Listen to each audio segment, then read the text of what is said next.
Morrison. But first, the Environment Minister Josh Frydenberg has put in a submission, an update to UNESCO about the state of the Great Barrier Reef. We know last summer that bleaching event that has damaged major parts of the reef. In the foreword, the Minister mentioned that still the biggest threat is, of course, climate change and warming sea temperatures. I spoke to him here in Canberra a short time ago. Well, the bleaching event was a terrible one. In fact, 22% of the reef suffered a mortality, mainly confined to its northern part. But in the 3 years leading up to the bleaching event, there was an increase in the coral cover by some 19%, so the full story needs to be told. But when we came to government, we inherited the Great Barrier Reef on UNESCO's Endangered Watch list. That was a legacy of the Labor Party. We've done everything possible since that time to put in place a plan to invest huge amounts of resources, to improve water quality, to work with the farming community in the surrounding areas, to tackle the crown of thorns starfish and to preserve this natural wonder of the world, some 2,300 kilometres long, greater than the size of Italy, and something that really produces a wonderful benefit to the people of Queensland and to the many visitors who turn up on the reef each year. Obviously there's a whole lot of small things you can do, but the big one that you mentioned in your foreword is climate change, the biggest threat. Considering Australia is still, one of the highest emitters in the world, people might be hoping that means next year we're taking more action when there is the review of exactly how we're going to reduce our emissions. Well, Tom, having just returned from Marrakesh and the meeting there following the agreement in Paris last year, I can say that Australia is being commended for the work it has done. We ratified the Paris Agreement, one of more than 110 countries that have done so.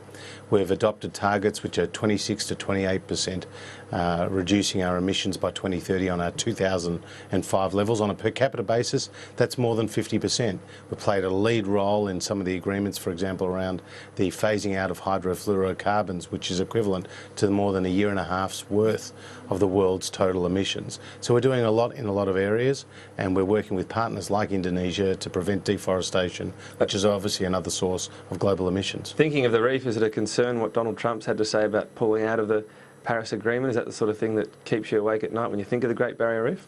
Well, the United States is an important player in these climate change negotiations. They're 16% of the world's emissions, the second largest emitter after China. And of course, we work very constructively with the United States on a whole range of areas, including on innovation in this renewable energy space, in research and development. And we're hoping, that good relationship will continue. You're sort of hoping Donald Trump will change his mind, really, I guess. Well, look, he's placed an emphasis on energy security, just like we have here. He wants the industries in America to benefit from low-price energy. He understands how important that is to investment and in jobs, and we don't blame him for that. Pauline Hanson visited the reef recently. She said people's own agendas are telling lies about the health of the reef, that it's hurting tourism because of those, what she calls lies. What do you make of that? Well, we do rely on the reef for huge numbers of visitors. Some 70,000 Australians are employed one way or another by our beautiful Great Barrier Reef. So we have to put the facts on the table, and the reef is not dead, it's not dying, it's resilient, it's healthy, and we've made great strides forward in the last few years. For example, through our reef... Do you agree with her comments, though? Well, I would agree that we need to tell the story, and the facts need to be on the table. And some of the sensationalist media coverage, as well as by some of the activist environmental groups, to portray the reef as dead is just purely wrong. Because she visited Great Keppel Island. This is the south, where 99% survived the bleaching event.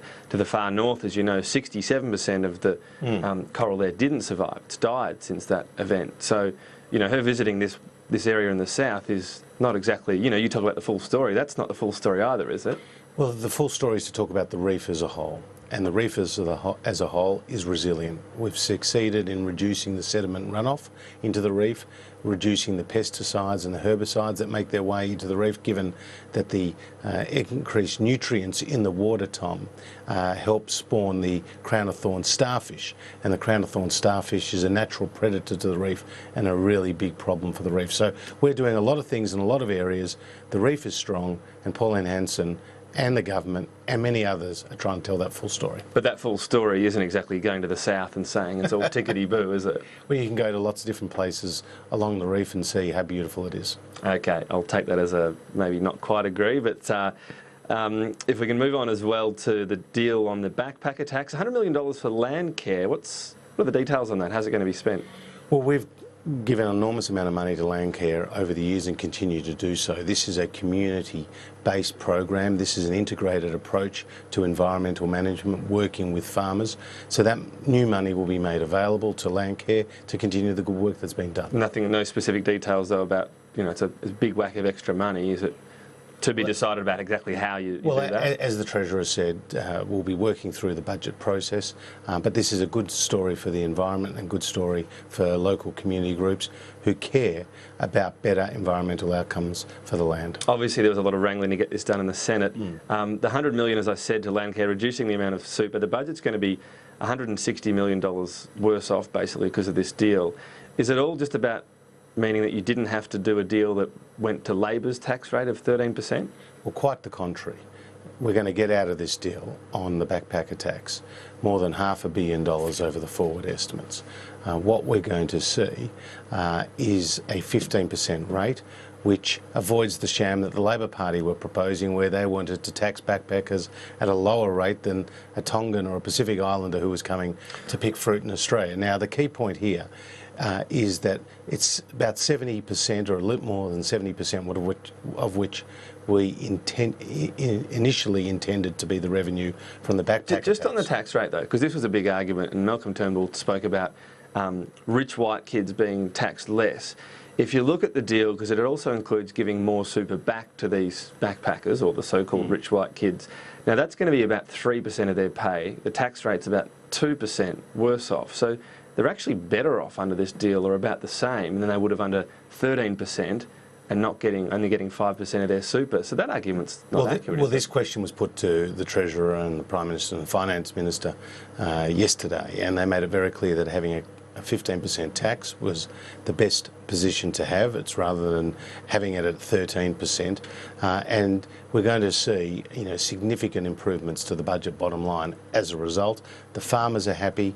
The Labor Party was obstructionist again. They have to realise that they've got to be more than just a protest party. They shouldn't have kept this going for days on end, and they should have agreed with what was a sensible government. It was interesting that the Greens came to the party, but basically if you factor in super tax and income tax, it seems to be about the same as doing the original 13. Well, we got over $500 million to the budget bottom line. Now, this is over 70% of what we originally intended. Having it at 15% is a clear number. We're pleased about that. Okay. And we're just going to go forward now with 2017 and its agenda. The Environment Minister, Josh